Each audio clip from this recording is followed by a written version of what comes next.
기대와 희망에 부풀게 했던 KF-21 전투기의 초도 비행이 성공하는 것을 보면서 가슴이 벅차오르는 것을 느꼈는데요. 초도 비행의 성공은 전체 개발의 60% 달성을 의미하는데요. 정말 기분 좋고 뿌듯한 일입니다. 하지만 긴장의 끈을 놓아서는 안 되는데요. 세계 여러 국가들이 초음속 전투기 개발을 시도했고 대부분의 국가가 실패했습니다. 특히 이집트, 이스라엘, 캐나다 등의 나라는 시제품을 생산해 초도 비행까지 마쳤지만 양산의 실패에 역사 속으로 사라졌습니다. 시제품에서 양산까지의 길이 그만큼 험난하고 어렵다는 말이죠. 인도는 2001년 초음속 전투기 테자스의 초도 비행을 성공했지만 2016년에서야 실전 배치에 들어갔습니다. 미국 F-35 라이트닝 E는 2006년 초도 비행에 성공했지만 16년이 지난 지금도 양산에 들어가지 못하고 있습니다. 한국은 단 4년 만에 양산까지 들어간다는 계획인데요. 2026년에 체계 개발을 끝내고 양산에 들어갑니다.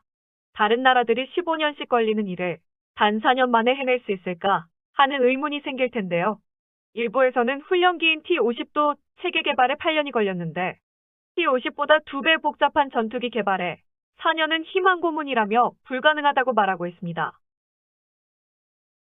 국방과학연구소는 2017년 스웨덴 사브와 KF-21 시스템 개발을 위한 계약을 체결했는데요. 스웨덴 사브는 그리펜을 개발한 회사입니다. 그리펜은 초도 비행에서 양산까지 4년이 걸리지 않았죠. 스웨덴은 가장 먼저 데이터 링크를 개발한 국가이고 네트워크전에 뛰어난 국가입니다. 여러 대의 그리펜 전투기 중 한 대만 레이더를 가동하고 나머지 기체는 레이더를 끈 상태로 데이터 링크를 통해 상황을 파악하는 등 네트워크 전술에 뛰어난 국가죠. 2016년 KF-21 레이더 해외협력업체로 이스라엘 엘타사가 선정되었습니다. 이미 여러 A사 레이더를 성공적으로 개발한 회사인데요. 전투기용, 조기경보기용, 구축함용 등 다양한 A사 레이더를 개발한 경험이 있습니다. 한국은 이미 다양한 엘타사의 레이더를 실전 운용하고 있으며 이들 장비들은 군에서 좋은 평가를 받고 있습니다. 2021년 10월 하나시스템은 엘타와 상호 기술 협력 및 수출 기회 모색을 위한 업무 협약을 체결했는데요. 한화의 A사 하드웨어와 엘타의 소프트웨어를 결합해 해외 수출을 하자는 말이죠. 세계적인 A사 레이더 회사인 엘타가 한화 A사 레이더의 하드웨어를 세계 최고 수준이라고 인정하는 것입니다. 경험과 기술이 풍부한 해외 업체들과 협력하고 있는 만큼 KF-21을 단기간에 성공적으로 개발할 것으로 기대됩니다. 일각에서는 한국이 짧은 기간에 KF-21 개발을 자신하는 이유는 박시몽 님이 F-22의 기술을 모두 넘겼기 때문이라고 주장하는데요. 박시몽 님은 세계가 인정하는 항공 소프트웨어 천재로 알려져 있습니다. 다수의 전투기 항법 및 무장 시스템, 소프트웨어 개발 총괄에 관여했고요. F-21 랩터의 무장체계 소프트웨어 시스템 설계 책임자였습니다. 2011년 귀국해 회사를 설립했는데요. KF-X 탐색 개발과 관련한 프리젠테이션을 하기도 했고, 사하 레이더 핵심 기술을 논문으로 내기도 했으며, 드론 항법 기술을 국내에 보급하는 기반을 마련하기도 했습니다. 평창올림픽에서 드론 편대 비행 보셨죠? 세계를 놀라게 한 드론 자동 편대 비행 기술을 개발한 연구소의 최고 기술 책임자입니다. 무인항공기, 무인자동차, 무인잠 수정 등에 사용할 수 있는 소프트웨어를 연구 개발하고 있습니다. 또한 세계적인 액체수소 전문가 백종훈 박사와 한국형 액체수소 기반 범용 이동 시스템 개발을 하고 있습니다. 항공 소프트웨어 및 시스템 설계 부분뿐만 아니라 다양한 부분에서 최고 전문가인데요. 미국의 주요 데이터를 훔치고 불법으로 수출했다는 혐의로 미국에 체포되어 21개월 형량을 선고받고 2021년 2월 출소했습니다. 20년 형을 받을 수 있는 사안이었는데 21개월 형만 받은 것은 한국 정부와 미국 정부 사이에 모종의 거래가 있었다고 추측합니다. 일각에서는 미국의 박시몽님 기소는 한국 KF-X 사업과 무인기 및 수소드론 사업에 대한 미국의 견제로 보고 있는데요.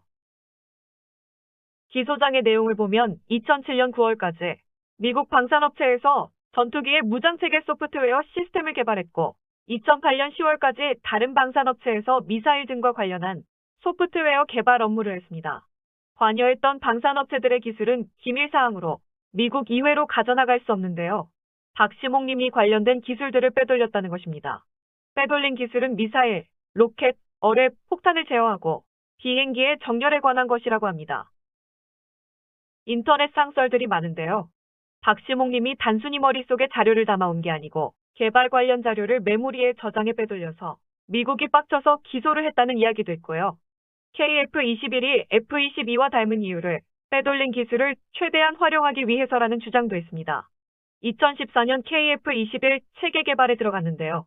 2014년은 카이에서 박시몽 님이 브리핑을 한 해이죠.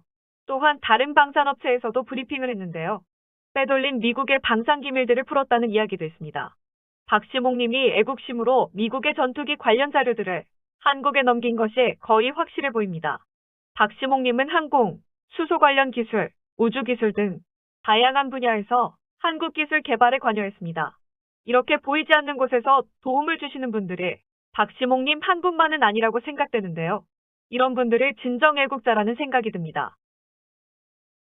전투기 발전사를 보면 소프트웨어의 중요성을 알 수 있는데요. 전투 임무 수행 능력에서 소프트웨어가 차지하는 비중은 1960년대 F4 전투기는 소프트웨어가 차지하는 비중이 8%였지만 1980년대에 개발된 F16은 45%를 차지하죠. 2000년대에 개발된 F22는 80%, F35는 90%를 차지합니다. F35의 양산이 늦어지고 있는 것도 소프트웨어 문제가 해결되지 않고 있기 때문입니다.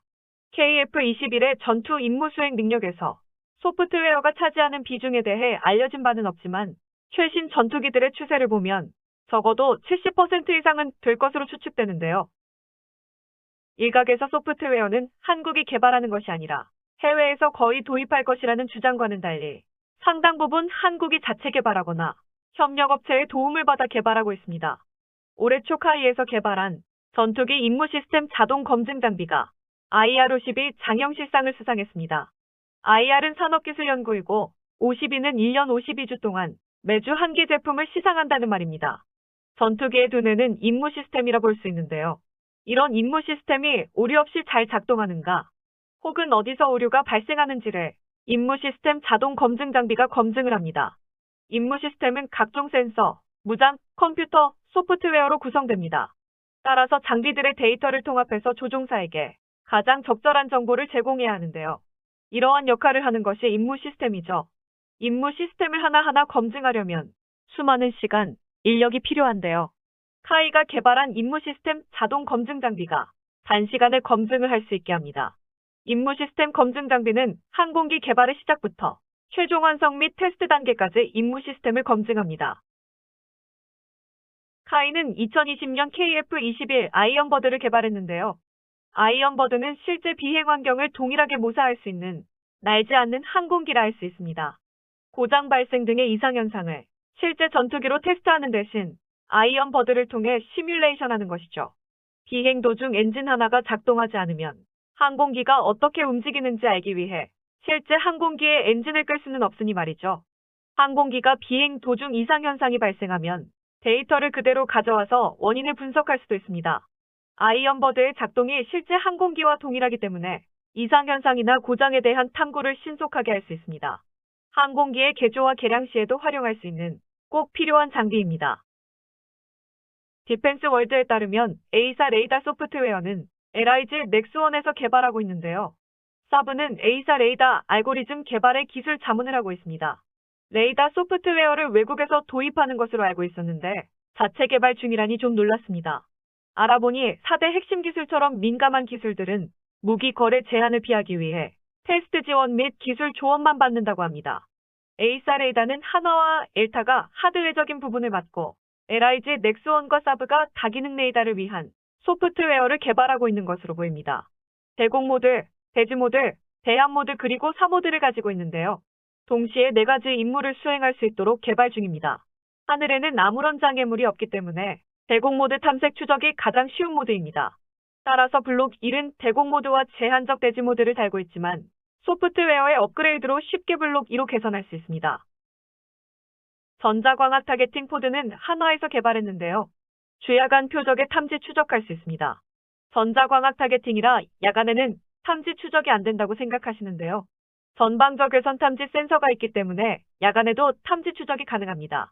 또한 레이저 유도 폭탄을 정밀 유도할 수 있습니다. 광학과 적외선 카메라는 눈으로 보는 것과 같은 영상을 제공할 수 있습니다. 적외선 탐지 추적 장치도 한화에서 개발했는데요. 주로 적기나 대공미사일 등 공중에 있는 표적을 탐지 추적합니다. 항공기와 미사일은 높은 열을 발산하기 때문에 스텔스 기체라고 하더라도 피해가기 어렵습니다. 모드 전환을 통해 적외선 카메라로 사용할 수 있습니다. RF방해 전파를 포함한 통합전자전 장비는 LIG 넥스원에서 개발했습니다. 통합전자전 체계는 적의 레이더, 미사일 탐색기 신호를 탐지 분석해 방해 교란 전파를 보내거나 체프, 플레어 등을 이용해 적을 교란 기만하는 장비입니다. 전투기와 조종사의 생존성에 직결되는 장비죠. 각 기능들이 간섭 없이 유기적으로 연동할 수 있도록 통합했는데요. 선진국과 비교해도 손색이 없는 성능을 갖추고 있습니다. LIG 넥스원은 전방 표시 장치, 탑재형 훈련 장비, 블랙박스 등의 항공전자 장비도 개발에 탑재합니다. KF-21의 성공적인 양산을 기대하며 마칩니다. 시청해 주셔서 감사합니다. 구독과 좋아요는 저에게 힘이 됩니다.